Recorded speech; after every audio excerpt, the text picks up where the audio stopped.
Olá, boa noite. Que a graça, que a paz do Senhor Jesus Cristo estejam com você mais uma vez, inundando, transbordando, fortalecendo a sua vida, trazendo bênção, trazendo vitória, trazendo algo especial na sua casa, na sua família, trazendo também respostas, aquelas que você tanto tem buscado, tanto na sua casa quanto no seu trabalho, no seu empreendimento. Que a presença poderosa, majestosa e única do Senhor esteja na sua vida em todos os momentos.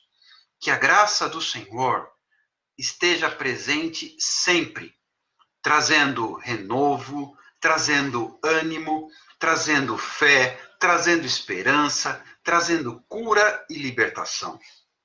Nesta noite de domingo, numa semana a mais que estamos iniciando, nós queremos glorificar o nome do Senhor Jesus Cristo, porque até aqui o Senhor tem nos ajudado. Até aqui o Senhor tem cuidado de nós. Até aqui o Senhor tem suprido todas as nossas necessidades. Até aqui Ele tem nos guardado, nos livrado, nos protegido, suprido as nossas necessidades e tomado conta da nossa vida, bem como dos nossos entes queridos. É uma alegria, é um privilégio, é uma grata satisfação podermos, na presença do Senhor, caminhar e depositar a nossa vida, a nossa história, porque com Deus algo sempre nos dá motivos para louvar e bendizer o nome desse Senhor, que é maravilhoso, que é justo, que é fiel, que é poderoso, mas que acima de tudo é amor. A Bíblia nos ensina que Deus amou o mundo de tal maneira que ele deu seu único filho, para que todo aquele que nele crê não pereça, mas tenha a vida eterna. Deus é amor. E nós, enquanto seus filhos, enquanto seu povo, enquanto crentes no Senhor, temos a grata honra e também o privilégio de podermos estar desfrutando da bênção e do cuidado desse Deus maravilhoso todos os dias da nossa vida. Com grande alegria, nós nos levantamos pela manhã, sabedores de que no dia que se inicia, teremos a presença do Senhor ao nosso lado.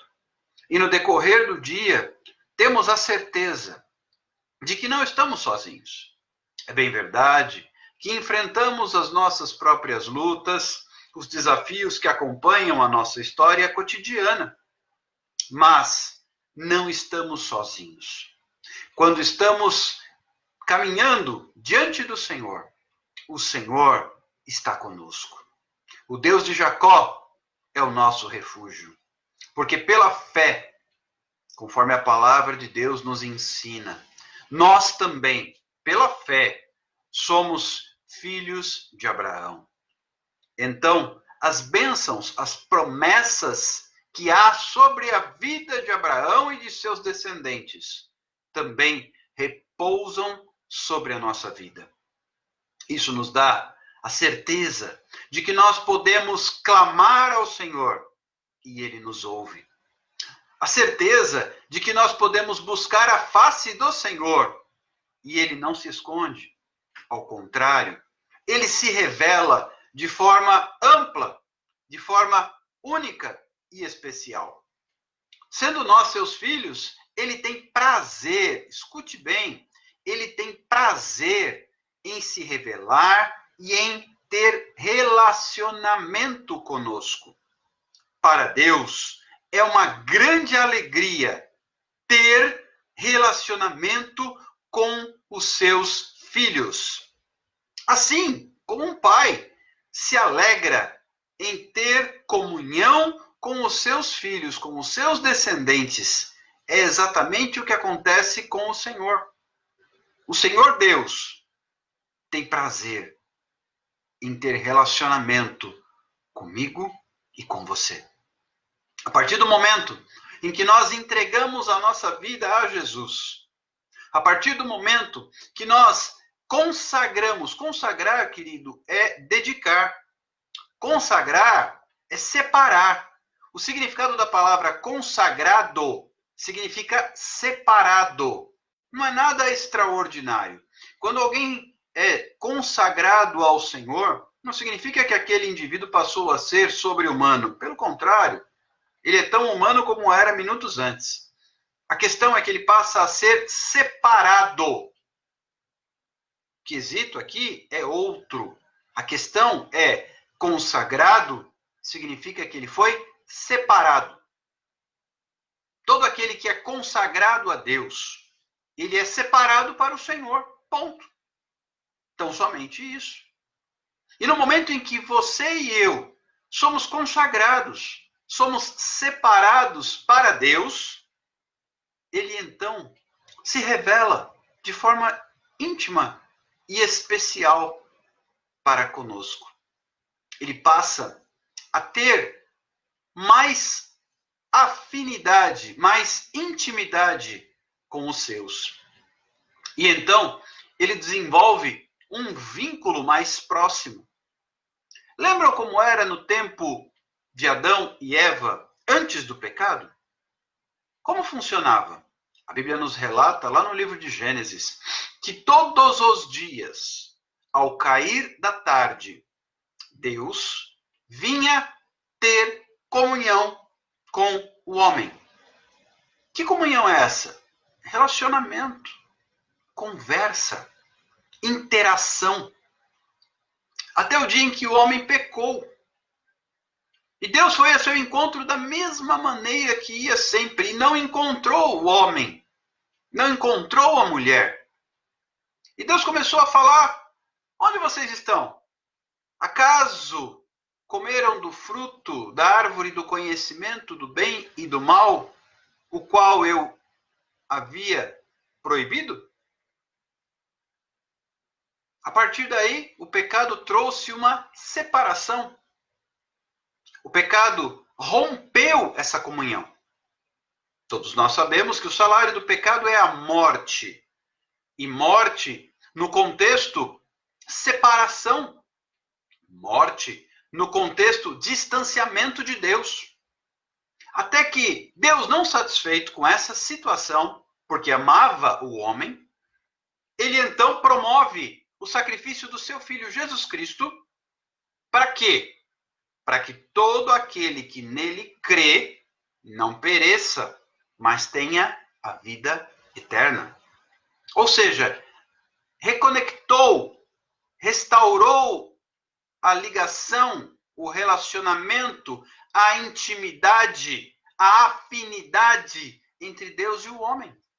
Por isso, quando Jesus morreu, havia dentro do templo, tudo isso dentro da simbologia do Antigo Testamento, havia a Arca da Aliança, que representava a presença de Deus. E ela era separada dos demais ambientes onde o povo ficava no templo por um véu espesso e quase que bloqueava o acesso à presença de Deus por causa do pecado. Somente o sumo sacerdote, uma vez ao ano, poderia entrar ali para oferecer sacrifícios, dentro de uma série de pré-requisitos. Senão ele também morreria. Tudo por causa do pecado. Tanto que o sumo sacerdote, quando entrava no Santo dos Santos, ele tinha que, na sua veste, ter um sino. E ele ficava andando ali, para que as pessoas do lado de fora soubessem. E ele entrava com uma corda amarrada. Quer dizer, se ele parasse de balançar o sino, porque ele parou de andar, significou que ele tinha morrido. Então ele era puxado, o corpo dele era puxado para fora. E tudo isso acabou no momento em que Jesus, cravado na cruz, disse: está tudo consumado. E o véu, a Bíblia diz isso com todas as letras, o véu daquele templo se rasgou. Isso simboliza que a liberalidade, a acesso foi liberado à presença de Deus. E hoje, todo aquele que clama pelo nome do Senhor Jesus, ele responde. ele se manifesta, porque graças ao sacrifício de Cristo, seu sangue vertido no Calvário, você e eu temos livre acesso a Deus. E foi restaurada aquela comunhão que havia no Éden. E que ainda será maior no momento em que Jesus vier buscar a sua igreja e for estabelecido a nova Jerusalém, do qual o livro de Apocalipse fala com muita propriedade. Mas sem entrar em todos esses pormenores, porque senão nós precisaríamos ficar aqui a semana inteira falando sem parar nem para dormir, a gente vai pontuando aqui algumas coisas e aos poucos trazendo essas informações para vocês. Aproveito desde já para saudar aqueles que já entraram, já estão comigo, a Dulce, Dona Tereza e Ana Mini, bem-vinda. Rosimeire, bom tê-la conosco, Deus te abençoe. Meu querido colega de kimono, Lucas Mitsuhiga.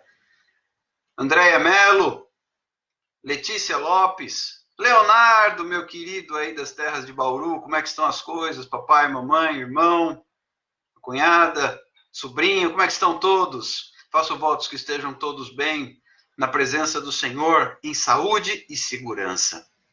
Pois bem, eu sei que vivemos tempos estranhos. Eu sei que vivemos tempos nebulosos. Liga a televisão, só desgraça. Fala de política, fala de pandemia e intercala. Pandemia, política, política, pandemia. E pelo meio, crise financeira, econômica. Não se tem boas notícias. Vai para a internet, redes sociais ou noticiários de mídia eletrônica, também nenhuma notícia agradável. Então, qual tem que ser hoje a nossa fonte de notícias boas? O Evangelho. A boa nova. Evangelho quer dizer boa notícia. Qual é a boa notícia que nos anima tanto? É chegado o reino de Deus sobre a terra. E nós temos a convicção, baseado naquilo que temos aprendido na palavra de Deus. E eu sei que vocês têm me acompanhado há algum tempo e têm lido os textos comigo. Vocês leram e acompanharam também toda a trajetória que nós temos falado nos últimos 2 dias a respeito de Caleb, um homem que teve uma visão mais longe, mais ampla, que se apegou à palavra de Deus. Assim como falei ontem a respeito de Saulo de Tarso, um homem que teve encontro com Deus, que mudou seu nome, mudou sua história, restaurou sua vida e a transformou. E ele, de perseguidor de cristãos, tornou-se um apóstolo. Deus mudou a história daquele homem. Eu creio. Eu tenho batido nessa tecla. Porque é nisso que eu acredito. Eu creio que Deus tem colocado na agenda dele, marcado, um encontro com você. Para mudar sua história. Para reescrever sua história.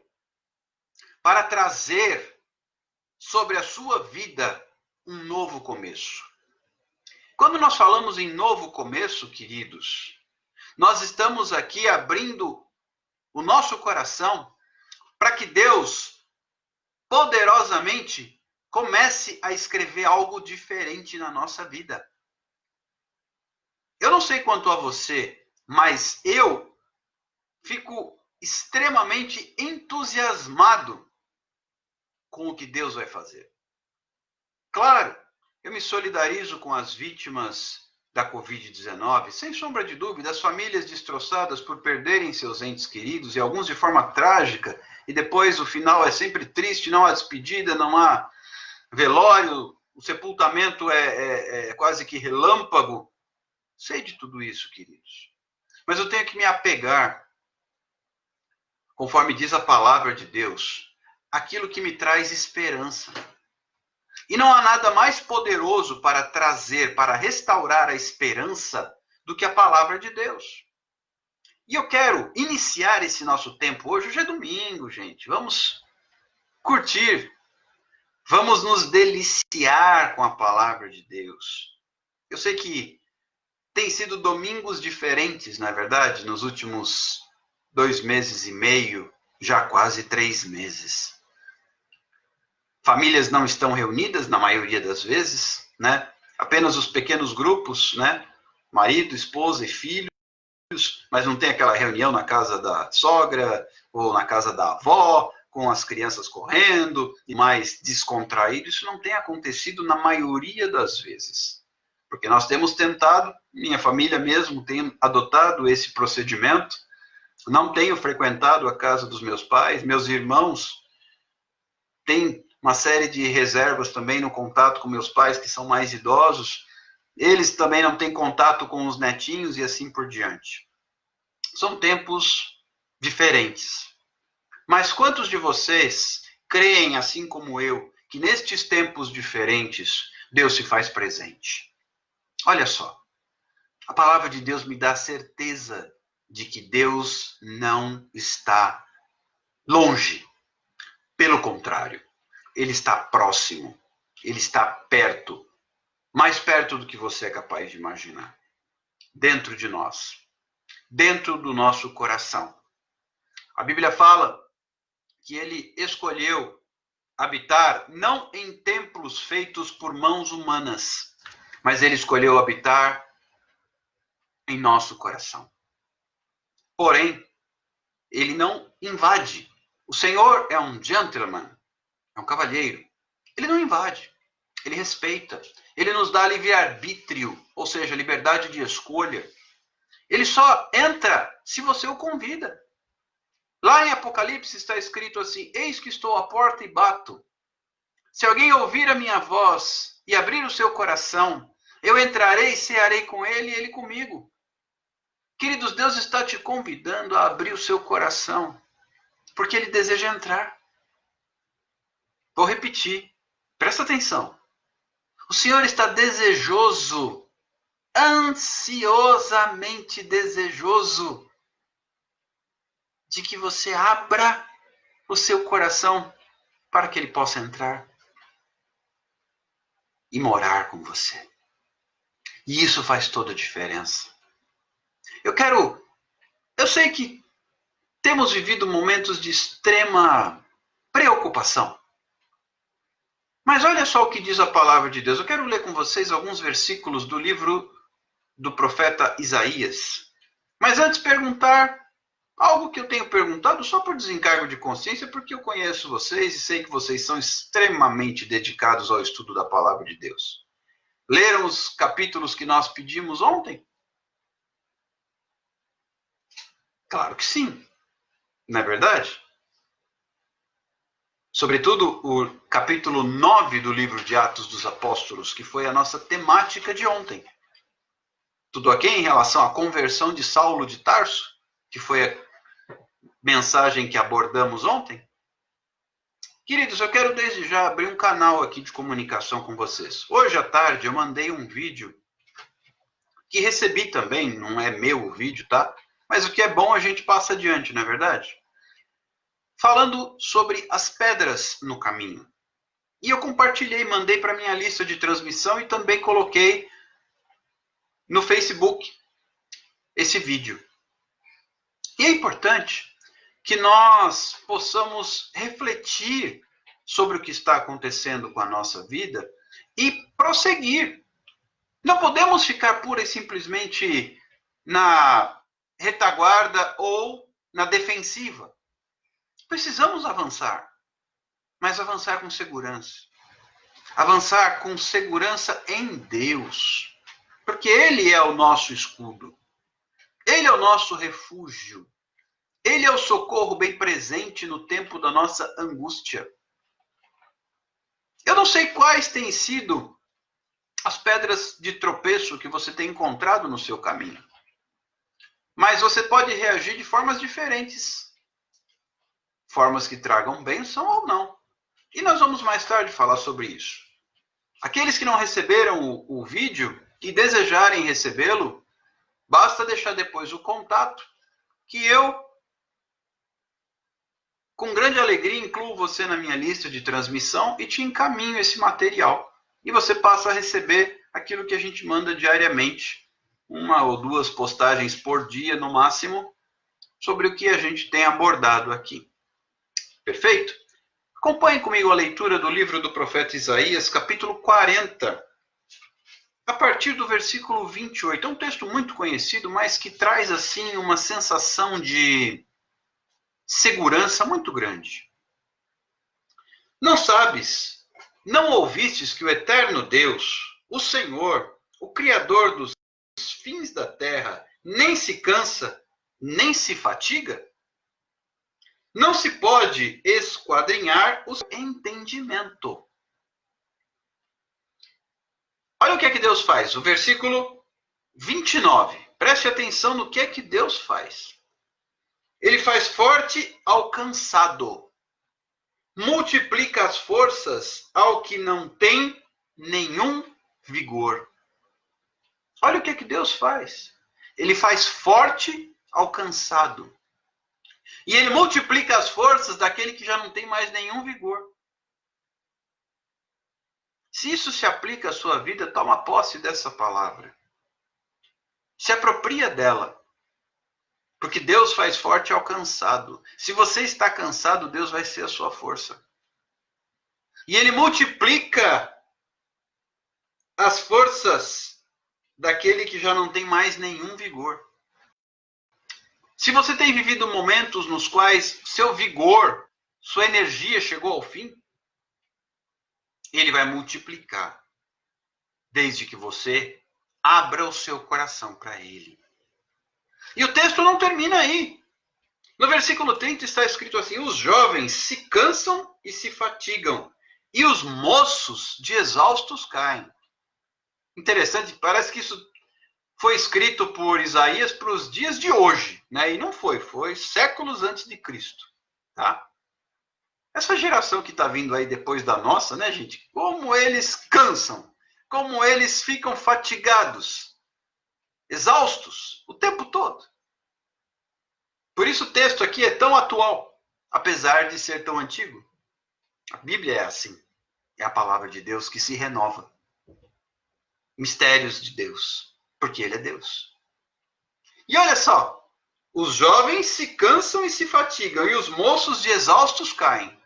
Mas, tem um mas aqui. Versículo 31.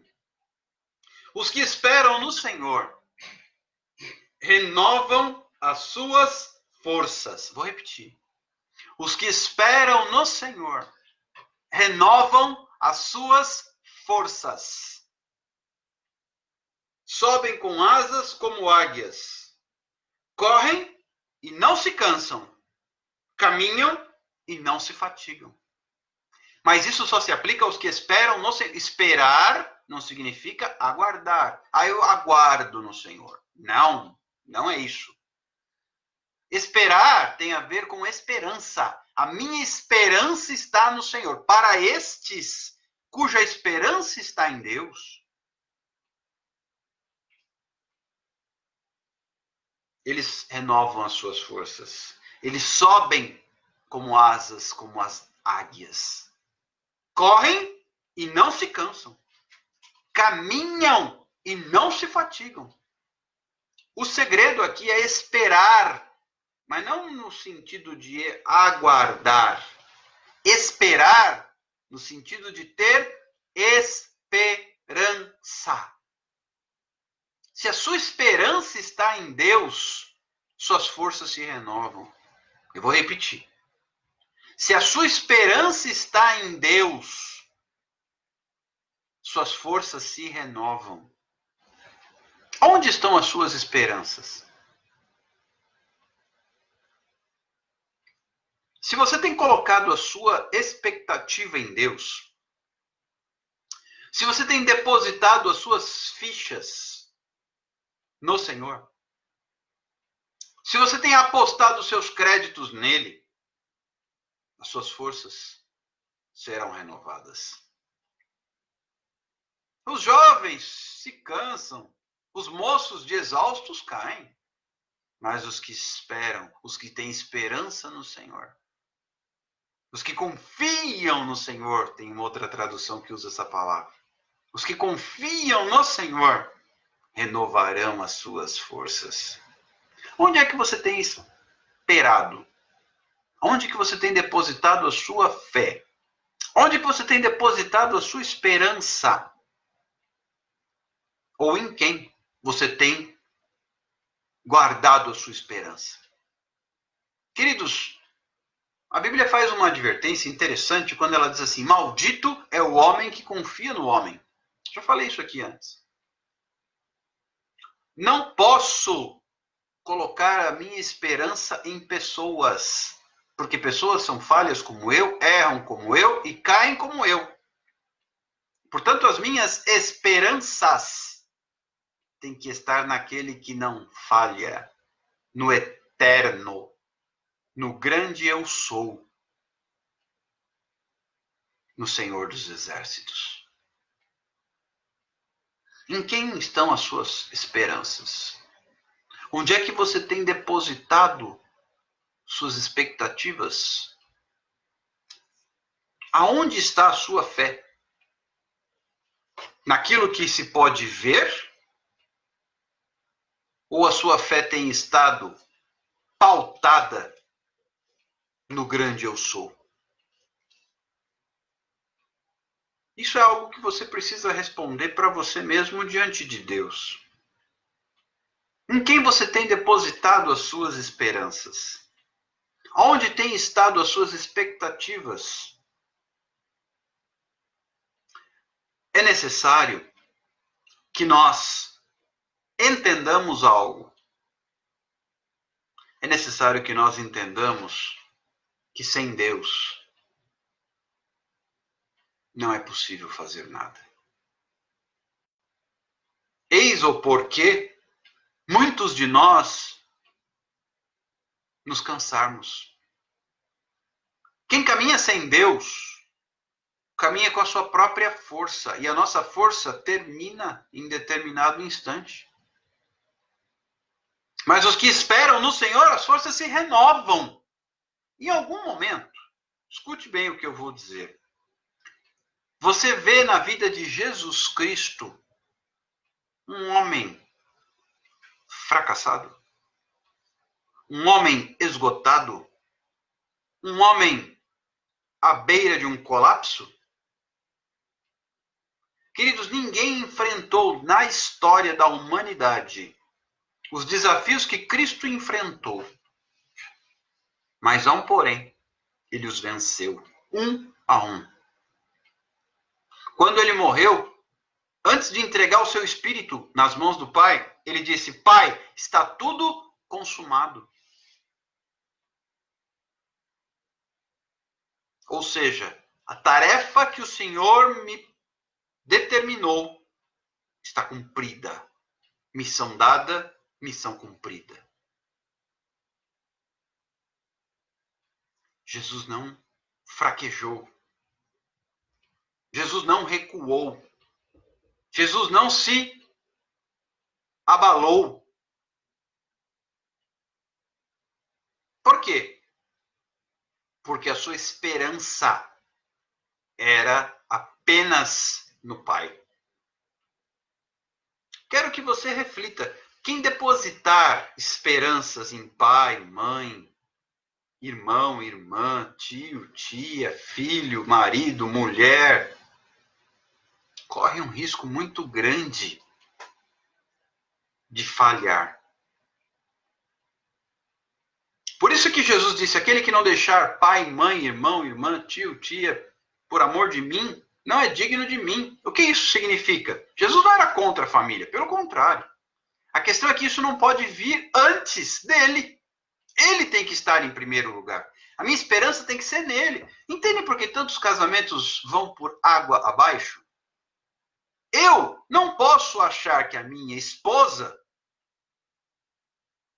é a resposta para os meus problemas. Não é. Minha esposa não pode achar que eu sou a solução da vida dela. Não sou. Você, marido, você, mulher, não caia nesse engano. Você, jovem, não ache que seus pais são a resposta para os seus problemas. Não são. A resposta é uma só e ela serve para todos nós. É Jesus. É Cristo. É o Senhor. Com Ele, as nossas forças se renovam. E sem Ele, as nossas forças não se renovam. Elas acabam. Porque o nosso estoque de energia, digamos assim, nosso combustível, nosso tanque de combustível é limitado. Se não for reabastecido, acaba. Eu não tenho dúvida que muitas vezes você e eu já estamos ali olhando o ponteirinho na reserva, indicando que está acabando o combustível. Vai parar tudo. Isso não pode acontecer. Mas o que é que mantém o meu combustível?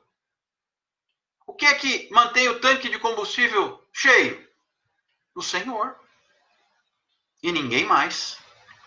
Só Ele tem para dar. O que Jesus disse para a mulher samaritana? Aquele que beber da água que eu lhe der. Isso é combustível. Nunca mais tornará a ter sede. Porque do seu interior fluirão rios de águas vivas. É disso que nós estamos falando. Você quer experimentar isso na sua vida? Você deseja experimentar isso na sua vida?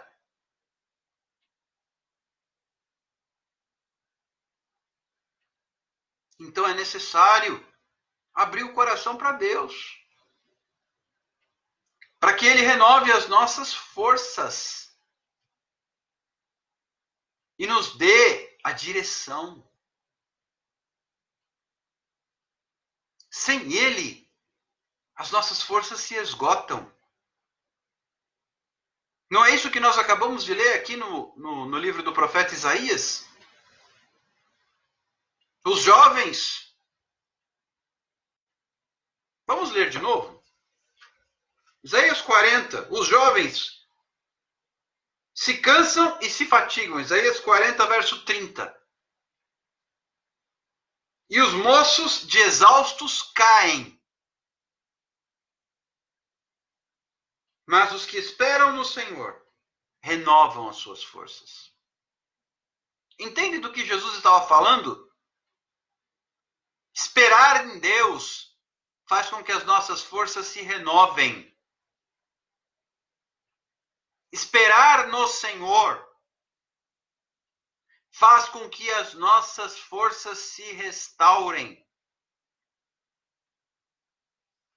Aquele que beber da água que eu lhe der, disse Jesus para a mulher samaritana lá no poço de Jacó, nunca mais tornará a ter sede.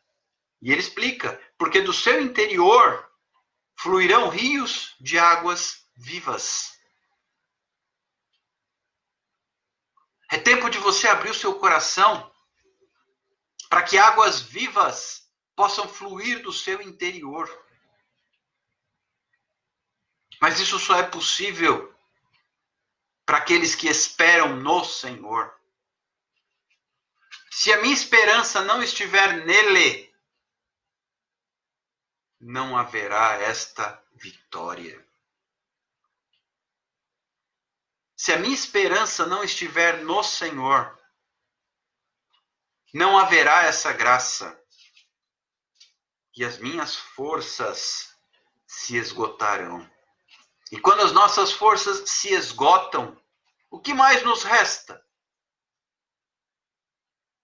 Quando as nossas forças se vão, o que mais nos resta? Queridos, a palavra que eu quero deixar aqui nesta noite não é outra senão esta. Deus está apto, disposto, pronto a restaurar suas forças.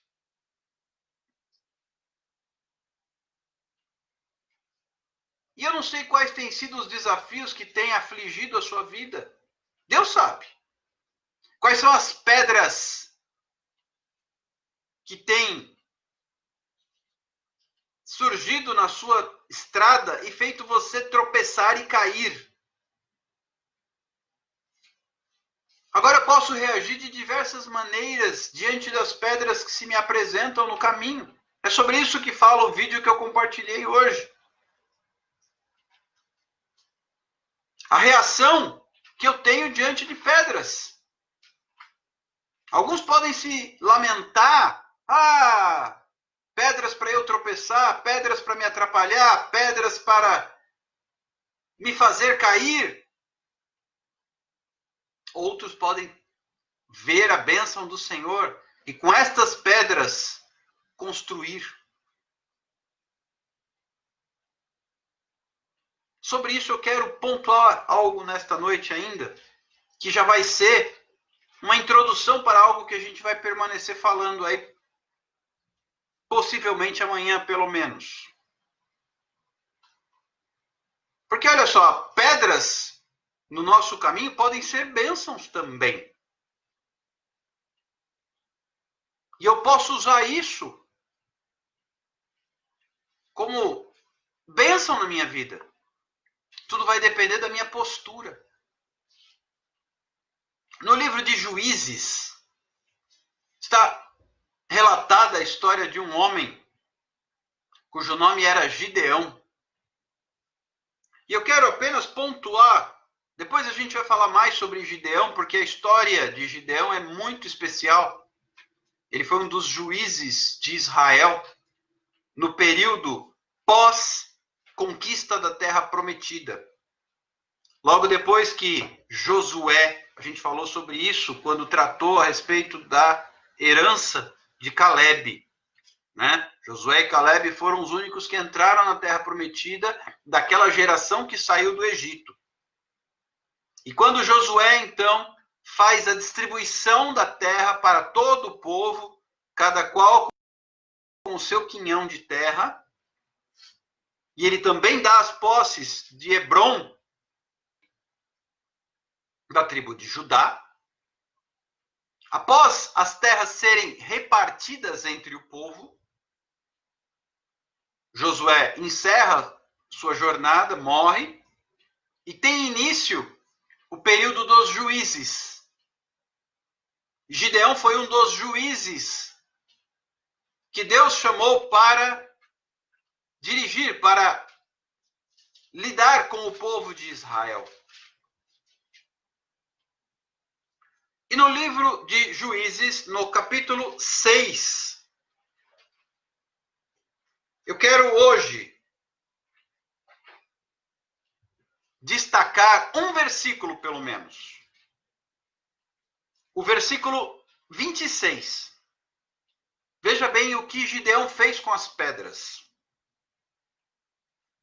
Edifica ao Senhor teu Deus um altar no cume deste baluarte, em camadas de pedra, e toma o segundo boi e oferecerás em holocausto com a lenha do poste ídolo que vieres a cortar. Nós vamos falar mais sobre isso possivelmente amanhã.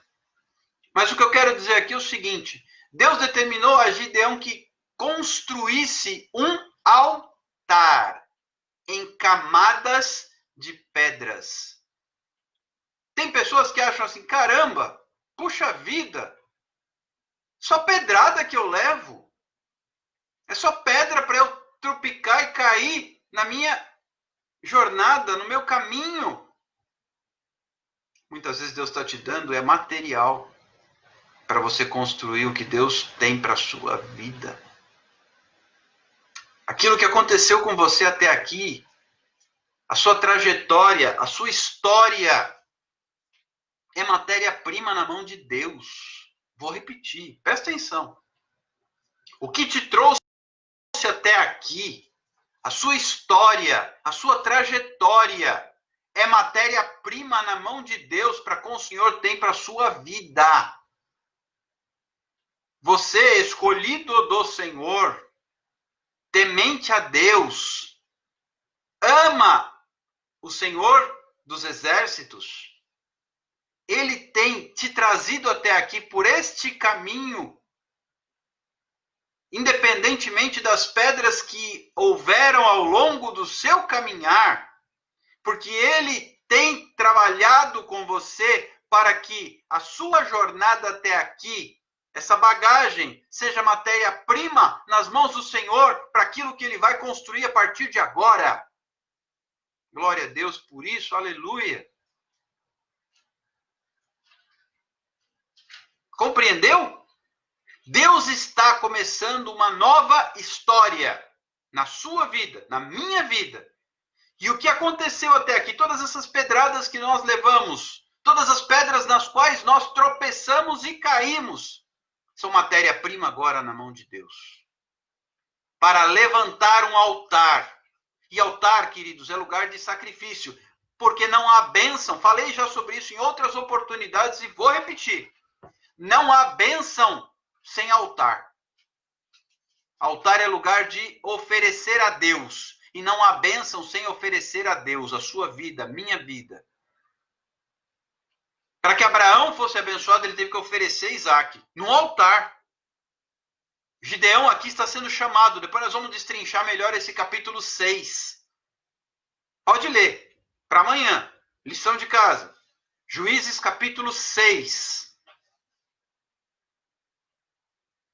Nem sei se numa única vez a gente vai conseguir abordar tudo. Talvez 2 ou 3 vezes para abordar tudo que temos para falar sobre Gideão. Mas, por hora, você que vai ler esse capítulo aí, depois tem o capítulo 7 também, que a gente vai abordar. Você que vai ler este capítulo, por hora, faça o seguinte, entenda uma coisa. Deus tem tomado nas mãos toda essa história que você traz para usar como matéria-prima para a construção da sua nova história. Deus está prestes a construir algo novo na sua vida. Você está me entendendo? Deus está prestes a construir algo novo na sua vida. Usando como matéria-prima toda a sua bagagem. Todas essas pedras serão usadas no altar. Todas essas pedras são matéria-prima. Todas essas pedras serão transformadas em bênção. Então, se você acha, cheguei no limite, termino por aqui, acabou para mim, é o fim, eu venho aqui para te dizer nesta noite, final de noite de 31 de maio de 2020, já quase encerrando o mês, você está dizendo para mim, é o fim. E eu venho aqui para te dizer, em nome do Senhor Jesus Cristo, ainda não é o fim. Aliás, é um novo começo. Esteja certo de que o Senhor tem um novo começo para a sua vida a partir de agora. Ah, mas e pandemia, e desemprego, e problema financeiro, e crise econômica, e instabilidade política? Isso não é mais importante do que o seu Deus. E nem é maior do que o seu Deus. O que quer que aconteça, nada disso é maior do que Deus. O que quer que nós estejamos vivendo hoje no Brasil, no mundo, não é maior do que o seu Deus e o meu Deus. Inclusive, o nosso Deus não falha. Nosso Deus não se atrasa. Nosso Deus não se perde pelo caminho. Não tem imprevistos com ele. Conosco pode acontecer uma série de imprevistos. Com Deus, Deus é perfeito. Ele não falha. Tudo está debaixo do controle de Deus. E a Bíblia diz que todas as coisas cooperam para o bem daqueles que amam a Deus, daqueles que são chamados segundo o seu propósito. Então fique ciente de que não é o fim. Ao invés disso, saiba que há muito mais. Há muito mais pela frente. Deus apenas te trouxe até aqui para começar algo novo. E até as pedras que foram empecilhos lá atrás serão usadas na construção do altar de Deus na sua vida. Tem gente que se envergonha, mas eu aconteci, fiz, errei. Tem gente que se envergonha da sua história. Nós não precisamos ter vergonha das nossas quedas. Pelo contrário, podemos usar as lições que aprendemos para não cair mais. E com os nossos erros, ensinar a outros que não sabem, não vá por aqui porque aqui não é um bom caminho. Quem deve se envergonhar não somos nós. Quem deve se envergonhar é aquele para o qual não há mais volta, o inimigo. Nós, pelo sangue do Cordeiro de Deus, aquele que tira o pecado do mundo, somos livres. E podemos nos alegrar no Senhor, porque nossa vida está nas mãos de Deus. E daqui para frente é com Ele. Eu quero orar com você para nós encerrarmos. E fica aqui o meu convite, a minha sugestão, a que você neste momento coloque a sua vida nas mãos do Senhor, para que Ele comece a te direcionar na construção do altar de Deus na sua vida. E não deixe de ler, se possível, esses 2 capítulos, Juízes capítulo 6 e 7. Se quiser ler o 8 também, ok. Vamos falar sobre isso mais profundamente nas próximas lives. Feche os olhos, curve a cabeça. Senhor Jesus, eu te agradeço por mais uma oportunidade neste domingo de ministrar a tua palavra a pessoas tão amadas por Deus e tão especiais. Louvado e engrandecido seja o nome do Senhor. Porque a partir de agora, Senhor, nós temos a convicção de que aquele que renova as nossas forças é o Senhor. Nós esperamos nele. E sendo assim, ele passará a escrever uma nova história na nossa vida. Ainda que em meio a tantos tropeços do nosso passado, todas aquelas pedras nas quais nós tropeçamos serão matéria-prima em nome de Jesus, nas mãos do Senhor, para a construção do altar de Deus em nossa vida. E a partir do momento em que houver este altar edificado em nosso coração, então Deus derramará a sua bênção. Portanto, Pai, eu te agradeço e coloco nossa vida, minha vida, a vida de cada um dos que estão comigo agora ao vivo e daqueles que estarão em outros horários acompanhando esta ministração. Coloco estas vidas nas tuas mãos, Senhor, a fim de que tu possas construir o altar com estas pedras em cada coração e ali haja a bênção do Senhor. Para a glória de Deus, em nome do Pai, do Filho e do Espírito Santo, em nome de Jesus. Amém e amém. Deus abençoe a sua vida. Fique com Deus. Na graça e na paz do Senhor Jesus Cristo. Curta nossa página no Facebook, no Instagram. Acesse o nosso canal no YouTube. Se inscreva.